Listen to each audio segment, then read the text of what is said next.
Hi எல்லாருக்கும் நல்லா இருக்கீங்கன்னு நம்புகிறேன். சும்மா ஒரு கேஷுவலாக ஒரு வீடியோ பண்ணலாமேன்ட்டு தான் இந்த வீடியோ. இன்றைக்கான டாபிக் என்னென்னா mass heroes doing class movies. அதுதான் இன்றைக்கி நம்ம பார்க்க போகிறோம். ஃபஸ்ட் வந்து ஒரு ஹீரோ மாஸ் ஹீரோவாக எமர்ஜ் ஆனதுக்கப்புறம் அவர்கிட்டருந்து ஆடியன்ஸ் எக்ஸ்பெக்ட் பண்ணுற எலிமெண்ட்ஸ் வந்து சர்டன் எலிமெண்ட்ஸ் இருக்கும். அந்த எலிமெண்ட்ஸ் இல்லாமல் பண்ணுற கிளாஸ் படங்கள் வந்து கொஞ்சம் ரிஸ்கி தான். ஸோ கிளாஸ் படங்கள் என்னென்னா ஒரு சர்டன் ஆடியன்ஸ்க்கு மட்டும், அந்த சென்டர் ஆடியன்ஸ் மட்டும் ஒர்க் ஆகிற படங்கள் தான் கிளாஸ் படங்கள் சொல்லுவாங்க. அதில் என்னென்னா இந்த எஸ்தட்டிக் ஃப்ரேம்ஸு, அந்த லென்த்தி சீன்ஸு, அந்த மாதிரி நிறையா இருக்கும். ஸோ அதை தான் கிளாஸ் படங்கள் சொல்லுவாங்க. இந்த மாதிரி எக்ஸ்பெரிமெண்ட்டு கிளாஸ் படங்கள் இதெல்லாத்தையுமே வந்து ஒரு ஒட்டுமொத்த ஃபிலிமோகிராஃபியாக வச்சுருக்கிற கமல்ஹாசன் அவர்களை பற்றி பேசுகிறதுக்கு இந்த ஒரு வீடியோ பத்தாது, 100 வீடியோ பண்ணாலும் பத்தாது டெஃபினட்டாக. ஏன்னா மனுஷன் அவ்வளோ எக்ஸ்பெரிமெண்ட்டு கிளாஸ் படங்கள் மாஸ் படங்கள் எல்லாம் கலந்து ஒரு கலவையாக ஒன்று பண்ணியிருக்காரு. ஸோ ஃபார் எக்ஸாம்பிளுக்கு 1982 சகலகலா வல்ல வந்துட்டு ஒரு படம் பண்ணாருங்க. ஓகேங்களா, அந்த படம் வந்து கமர்ஷியல் படம் தான், இண்டஸ்ட்ரி ஹிட் அந்த படம். அந்த படத்தோட தேட்டர் ரெஸ்பான்ஸ் பார்க்குறதுக்காக சவுத்தில் ஒரு தேட்டருக்கு போயிருக்காரு. அங்கே ஒரு தேட்டர் ஒன்று சொல்லியிருக்காரு, படம் வந்து பிளாக் பஸ்டருங்க, ஹவுஸ்ஃபுல்லாக போயிட்டுருக்குன்னு. அது கமல் சார் சொல்லியிருக்காரு, படம் வந்து ஜெயிச்சிருச்சு, ஆனால் ஒரு ஆக்டராக நான் வந்து ஜெயிச்சேனான்னு தெரில அப்படின்னு சொல்லிட்டு அப்படியே திரும்பி போயிருக்காரு. ஸோ அவர் நினச்சிருந்தா ஈஸியாக மாஸ் படங்கள் பண்ணிட்டு போயிருக்கலாம். ஆனால் தமிழ் சினிமாவோட தரத்தை உயர்த்தணுங்கிற அந்த வெறியில் அவர் பண்ண எக்ஸ்பெரிமெண்ட் வந்து ஏராளம். ஸோ இதே மாதிரி லிஸ்ட்டில் நிறைய பேர் இருக்காங்க. ஃபஸ்ட்டு வந்து சியான் விக்ரம். அவர் வந்து ரீசெண்டாக பண்ண தங்கலான் வரைக்குமே வந்து ஒரு எக்ஸ்பெரிமெண்ட்டு தான். ஒன்று அவர் ரோலில் அவரை வச்சு எக்ஸ்பெரிமெண்ட் பண்ணிக்கிற அந்த அன்னியன் மாதிரி, அப்படி இல்லாமல் அந்த தெய்வ திருமகள் இந்த மாதிரி தங்கலான் அந்த மாதிரி கதையிலையும் அந்த எக்ஸ்பெரிமெண்ட்டை வந்து பண்ணுறாரு. அடுத்து தான் வந்து ஃபைனலி மாஸ் ஜோனுக்கு வந்துட்டார் வீரதீரன் சோரன் மூலமாக. அண்டு சூர்யா வந்து சிங்கம்னு ஒரு அல்ட்ரா மாஸ் படத்தை கொடுத்ததுக்கப்புறம் அந்த 2011 அந்த 20 வரைக்கும் அவர் பண்ண படங்களில் எக்ஸ்பெரிமெண்ட்டும் இருக்கும், அந்த ஆக்ஷனும் இருக்கும். ஃபார் எக்ஸாம்பிளுக்கு அந்த ஏழாம் அறிவாகட்டும், அந்த மாற்றான் ஆகட்டும், 24 ஆகட்டும், இதில் எல்லாத்தையும் பார்த்திங்கன்னா அந்த ஆக்ஷனும் இருக்கும், எக்ஸ்பெரிமெண்ட் இருக்கும். ஆனால் ஃபுல் ஃப்ளெஜ்டு கிளாஸ் மூவி அப்படின்னு பார்த்திங்கன்னா அந்த சூரரை போட்டு அண்ட் ஜெய் பீம் தான் சொல்லலாம். இந்த படங்களில் அந்த கமர்ஷியல் எலிமெண்ட்டு, ஃபைட்டு, பில்டப்பு எதுவுமே இருக்காது. ஆனால் அந்த படங்கள் வந்து தமிழ் சினிமாவோட ஒன் ஆஃப் த இம்பார்ட்டன்ட் ஃபிலிம்ஸாக இருக்குது இப்போது. ஸோ சூர்யா வந்து கிளாஸ் பண்ணால் அந்த லெவலில் இருக்கும். ஸோ அதுக்கப்புறம் தனுஷ் வந்து கிளாஸ் படங்கள் வந்து ஒரு ஸ்ட்ராங் ஜோன்னே சொல்லலாம். ஏன்னா திருச்சிற்றம்பலம் மாதிரி ஒரு படத்தை வச்சுக்கிட்டு அதில் வந்து கமர்ஷியல் எலிமெண்ட்ஸ், அந்த மாஸ் பில்டப்பு, எலவேஷன் எதுவுமே இல்லாமல் அந்த மாதிரி ஒரு படத்தை வச்சுக்கிட்டு 100 crores தரதுங்க வந்து சாதாரண விஷயமே கிடையாது. அண்டு இந்த வட சென்னையிலலாம் பார்த்திங்கன்னா அடி வாங்குவார், கெட்ட வார்த்தையில் திட்டு வாங்குவார், ஒரு நியூ கம்மர் மாதிரி இமேஜை பற்றி கேரே பண்ணிக்க மாட்டார் அவர். ஸோ அடுத்து வர படமே பார்த்தீங்கன்னா இட்லி கடைன்னு ஒரு டைட்டில். ஸோ ஒரு பெரிய ஸ்டார் வந்து இட்லி கடைன்னு ஒரு டைட்டில் வச்சுக்கிட்டு ஒரு ஃபீல் குட் என்டர்டெய்னராக வந்து கொடுக்க போகிறாரு. ஸோ அதுவுமே வந்து பெரிய ஹிட்டாக சான்ஸ் இருக்குது. டெஃபினட்டாக தனுஷ்க்கு கிளாஸ் வந்து ஒரு ஸ்ட்ராங் ஜோன் தான். அதே மாதிரி எஸ்டிஆர் வந்து 2008 சிலம்பாட்டம்னு ஒரு ஆக்ஷன் படம் பண்ணிவிட்டு 2010 ஒரு கிளாஸ் படம் பண்ணுறாரு, VTVன்னு ஒரு கிளாஸ் படம். காலங்கள்லாம் தாண்டி இப்போ வரைக்கும் தேட்டரில் ஓடிட்டுருக்கு அந்த படம். ஸோ எஸ்டிஆர் வந்து கிளாஸ் பண்ணால் அந்த ரகமாக இருக்கும். ஸோ அதுக்கடுத்து வந்து கார்த்தி வந்து பார்த்திங்கன்னா டேரக்டர்ஸ் ஆக்டர்னு சொல்லலாம். எப்படின்னா அவருக்குன்னு ஒரு தனி எலிமெண்ட்ஸ் வந்து எப்போவுமே படத்தில் ஆட் பண்ணிக்க மாட்டார். ஸோ ஒரு மாஸ்னா சர்தார்னா மாஸ்னா மாஸ், மெய்யலங்கன்னா கிளாஸ்னா கிளாஸ்ன்ட்டு அவர் வந்து தனி ரூட்டில் போயிட்டுருப்பார். ஏன்னா அவருமே வந்து அசிஸ்டன்ட் டேரக்டர்னால எந்த ஒரு தலையீடுமே இருக்காது, அது பார்க்கும்போதே தெரியும். அதுக்கப்புறமா எஸ்கே வந்து இப்போ தான் வந்து அந்த அவரோட கமர்ஷியல் ஜோன்லேருந்து இப்போ தான் சீரியஸ் ஜோனுக்கு மூவ் ஆயிருக்காரு. ஸோ வருங்காலங்களில் என்ன மாதிரி படங்கள் பண்ணுறாருன்னு பார்க்கலாம். ஸோ இது வரைக்கும் நான் சொன்ன ஆளுங்கள்லாம் அந்த மாஸ்ங்கிற சர்க்கிள்குள்ளே மாட்டாத ஆளுங்க. ஸோ இதுக்கப்புறம் நம்ம பார்க்க போகிற அந்த 3 பேர் வந்து மாஸ்கர சர்க்கிள்குள்ளே மாட்டிக்கிட்டாங்க, அந்த இமேஜுக்குள்ளே மாட்டிக்கிட்டாங்க. ஸோ அது யாருன்னா அந்த கோலிவுட்டோட பெருந்தலைகள், அந்த 3 டிராகன்ஸ், அந்த 3 T. அது யாருன்னா தலைவர், தளபதி, தலை, இவங்களை பற்றி தான் பார்க்க போகிறோம்.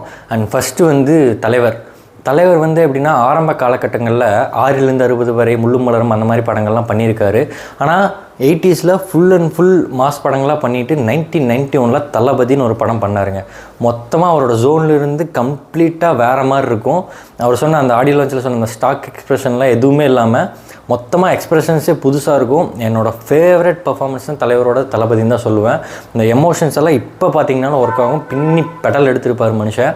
ஆனால் அவரோட எலிமெண்ட்ஸ் இல்லாமல் படம் பண்ணுறது முற்றிலுமே சாத்தியமில்லாத ஒன்று தான். இப்போது எந்திரன் எடுத்துக்கிட்டிங்கன்னா அது வந்து ஒரு சைஃபை, அதுவும் அவரோட ஜோன் கிடையாது.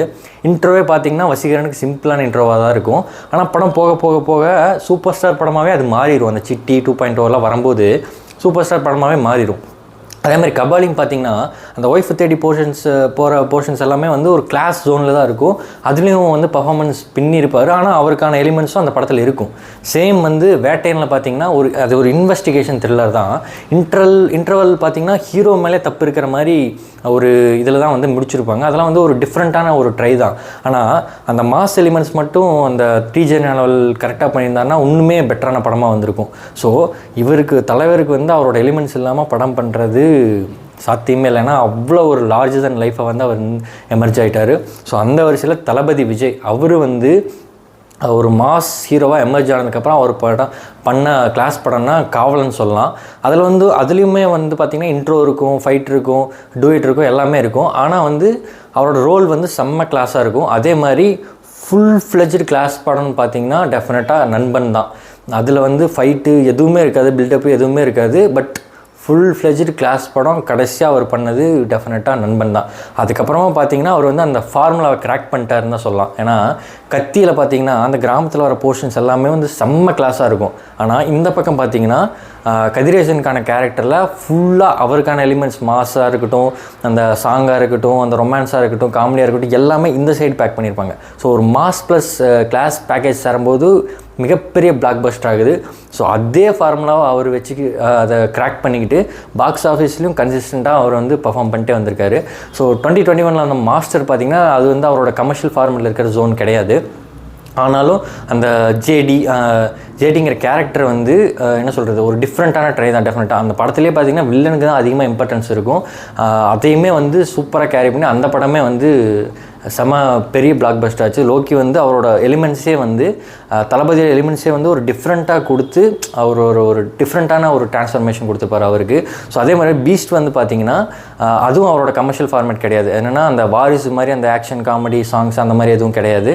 ஸோ அதுவுமே வந்து பார்த்திங்கன்னா ஒரு மால் ஹைஜாக்கை வந்து ரெஸ்கியூ பண்ணுற ஒரு டிஃப்ரெண்ட்டான ஜோன் தான்.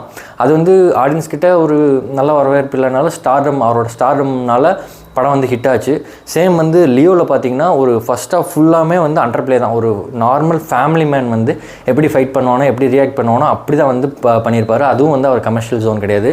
செகண்ட் ஹாஃபில் அந்த ஃப்ளாஷ்பேக் மட்டும் அவருக்கான அந்த எலிமெண்ட்டாக ஃப்ளாஷ்பேக் இருக்கும். ஸோ அது வந்து நிறையா அந்த விமர்சனம் இருந்தாலும் ஃபேன்ஸுக்கு வந்து அந்த இன்ட்ரோ அந்த சாங் எல்லாமே வந்து ஒரு ட்ரீட்டுன்னு தான் சொல்லணும். ஸோ இவர் வந்து இவரோட ஃபார்முலாவை கிராக் பண்ணி அழகாக வந்து பாக்ஸ் ஆஃபீஸில் சூப்பராக ஹிட் கொடுத்துட்டு போயிட்டுருக்காரு. ஸோ இவர் வந்து ஒரு பக்கம்.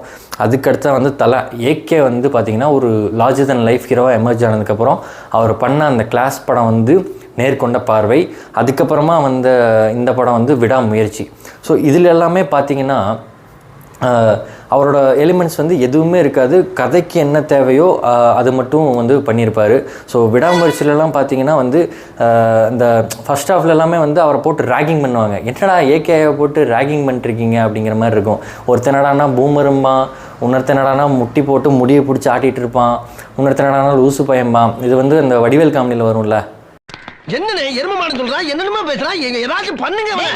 அந்த மாதிரி போட்டு ரேகிங் பண்ணிருப்பாங்க. இதெல்லாம் பார்க்கும்போது செகண்ட் ஹாஃபில் உங்களுக்கு இருக்குடா அப்படின்னு நினச்சேன். பட் செகண்ட் ஹாஃப்லேயுமே வந்து அந்த ட்ரூ டு த கேரக்டராக வந்து அந்த ஜானருக்குள்ளேயே வந்து மெயின்டைன் பண்ணியிருப்பார் ஏகே. இதெல்லாம் வந்து ஒரு சர்டைன் ஆடியன்ஸ்க்கு வந்து ஒர்க் ஆகும். அந்த ட்விட்டரில் வந்து சில வருடங்கள் கழித்து சூப்பர் படம், சூப்பர் ரோல் எங்கள் ஏகே பற்றி எப்படி பண்ணியிருக்காரு அப்படிங்கிற அந்த ஃபைட் பண்ணுறதுக்கு யூஸ் ஆகுமே தவிர லாங் ரன்னுக்கு பாக்ஸ் ஆஃபீஸில் யூஸ் ஆகுமான்னு கேட்டால் டவுட் தான். அவர் வந்து என்ன படம் பண்ணாலும் அவருக்கான ஓப்பனிங் வந்து கண்டிப்பாக இருக்க தான் போகுது, அதில் மாற்று கருத்தே கிடையாது. பட் ஒரு லாங் ரன்னுக்கு அவரோட எலிமெண்ட்ஸும் டெஃபினட்டாக தேவை. இப்போ விடாமுயற்சியில் என்னடா கமர்ஷியல் எலிமெண்ட்டு வைக்க முடியும், குத்துப்பாட்டாக வைக்க முடியும் அப்படின்னு கேட்டிங்கன்னா டெஃபினட்டாக இல்லை. பட் இனி வரும் காலங்களில் அவர் வந்து அந்த மாதிரி எக்ஸ்பெரிமெண்ட் பண்ண சூஸ் பண்ணாருன்னா எக்ஸ்பெரிமெண்ட் பண்ணுங்கள். அவரை வந்து எக்ஸ்பெரிமெண்ட் பண்ண வேணான்னு சொல்லலை, பட் எக்ஸ்பெரிமெண்ட் பண்ணுங்கள். பட் உங்களுக்கான எலிமெண்ட்ஸ் வச்சு ஒரு மாஸ் ப்ளஸ் கிளாஸ் பேக்கேஜாக கொடுத்தீங்கன்னா டெஃபினட்டாக வந்து எல்லா தரப்பு ஆடியன்ஸ்க்கும் அது வந்து ஒர்க் ஆகும். ஸோ அடுத்த படம் டெஃபினட்டாக என்ன குட் பேட் அக்லி. படத்தில் எலிவேஷன் கிடையாது, எலிவேஷனில் தான் படமே. ஸோ அதில் எதுவும் இதில் விட்டதெல்லாம் அதில் இருக்கும். பட் ஏகேக்கு வைக்கிற ஒரு ரிக்வெஸ்ட்டு என்னென்னா ஒரு மாஸ் ப்ளஸ் கிளாஸ் பேக்கேஜாக கொடுத்தாருன்னா டெஃபினட்டாக எல்லா ஆடியன்ஸுக்கும் ஒர்க் ஆகும். அதுதான் என்னுடைய வேண்டுகோள். அண்டு இதுதான் எனக்கான வீடியோ. அடுத்ததாக வந்து டிராகன் அண்ட் நீக் அந்த ரிவ்யூவில் மீட் பண்ணலாம். ஃபஸ்ட்டு வந்து டிராகன் வந்து ட்ரெய்லரில் வந்து சொன்னது வந்து கதை இல்லை, நாங்கள் வந்து ஒரு சர்ப்ரைஸ் வச்சுருக்கோம், ஒரு மீனிங்ஃபுல்லான படம், யங்ஸ்டர்ஸ்க்கான படம், நிறைய மெசேஜ் இருக்குது அப்படின்னு சொல்லி ஏதோ சீக்ரெட்னு சொல்கிறாங்க. அப்படி என்ன சீக்ரெட்டுன்னு வெள்ளிக்கிழமை போய் ஒரு 8 பார்த்துட்டு வந்தாரன். அதுதான் ஃபஸ்ட் ரிவ்யூ. அதுக்கப்புறமா நீக் வந்து தனுஷ் அவருடைய அடுத்த டைரக்ஷன். ஹீரோ அந்த எல்லாமே புதுமுகங்களாக இருக்காங்க. ஸோ இருந்தாலும் தனுஷ்காக கண்டிப்பாக டெஃபினட்டாக போய் பார்ப்போம். ஸோ அந்த ஹீரோ பார்க்கும்போது தனுஷே சேவ் பண்ணிட்டு நடிச்சிருக்கலாமே அப்படின்னு தான் தோணுச்சு. பட் எப்படி அவர் பர்ஃபார்ம் பண்ணியிருக்காருன்னு படத்தில் பார்ப்போம். ஸோ இதான் எனக்கான வீடியோ. நான் அந்த ட்ராகன் ரிவ்யூவில் மீட் பண்ணுறேன். ஸோ நெக்ஸ்ட் ஒரு நல்ல வீடியோவில் உங்களை நான் மீட் பண்ணுறேன். Okay, by.